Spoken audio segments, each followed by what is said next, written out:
Hello বন্ধুরা, সকলকে জানাই মকর সংক্রান্তির প্রীতি ও শুভেচ্ছা। সবার দিনগুলো মঙ্গলময় আর আনন্দের সাথে যেন কাটে এই কামনা করি। দেখো, সকাল সকাল চলে এসেছি আমি আমার মেয়েকে নিয়ে, আর আমার পাশে যে কাকুরা থাকে তাদের ফ্যামিলি নিয়ে। দেখো, গঙ্গায় চলে এসেছি। দেখো কত ঘাটে নৌকাও লাগানো আছে। এখানে আমাদের এখানে গঙ্গায় অনেক মাছ হয়। এই দেখো, সূর্য উদয় হয়েছে সকালবেলায়। দেখো কত সুন্দর কিরণ পড়ছে সূর্যের। দেখো, এই দেখো আমার চান করছি এখন আমি। দেখো সবাই চান করছে। অনেকদিন পর এসেছি, একবার ট্রাই করে দেখি সাঁতার দিতে পারছি না, ভুলে গেছি। চলো দেখি।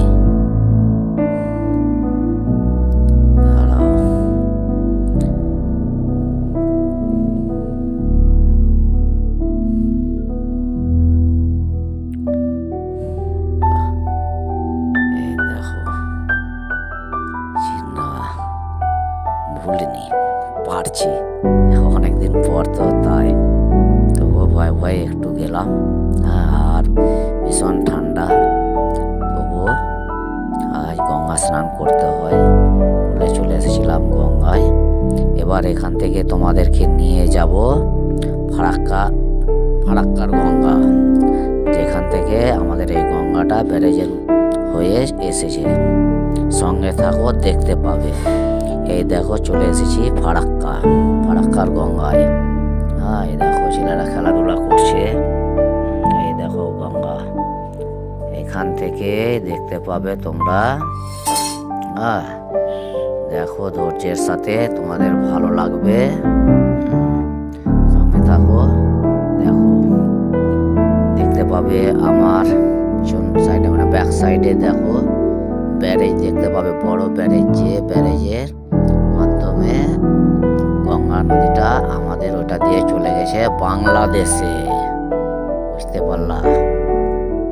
দেখতে পাচ্ছ আমার পেছনে ব্যারেজ, তবে একটু আকাশটা ঘোলা আছে, লাইটটা ভালো নেই বলে ব্যারেজটা হয়তো সম্পূর্ণ ভালোভাবে বুঝতে পারছো না, কিন্তু দেখলে বুঝতে পারবে। আর সামনে মানে পিছন সাইডে যে গাড়িটা দেখছো, তার পিছনে যে গাছগুলো আছে, তার সেই সাইড দিয়ে চলে গেছে ফিটার ক্যানেল। গঙ্গা নদী এখানে দুভাগে ভাগ হয়ে গেছে, একটা ক্যানেলে আর একটা গঙ্গায়।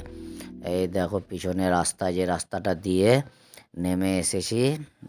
আবার এখান দিয়ে উঠে সোজা চলে আসবো বাড়ি। এটা ডিউটি থেকে আসার পথে এখানে এসে বানিয়েছি ব্লগটা। তোমাদের ভালো লাগলে লাইক, শেয়ার, কমেন্ট, সাপোর্ট অবশ্যই করবে, সাবস্ক্রাইব করবে। আর এই ধরনের ব্লগ দেখার জন্য তোমরা চ্যানেলটাকে বেল বাটন দিয়ে রাখবে, যেন নোটিফিকেশান পাও। কালকে দেখা হবে নতুন ব্লগে। এখানে আরও যে ব্লগগুলো বানিয়েছি সেগুলো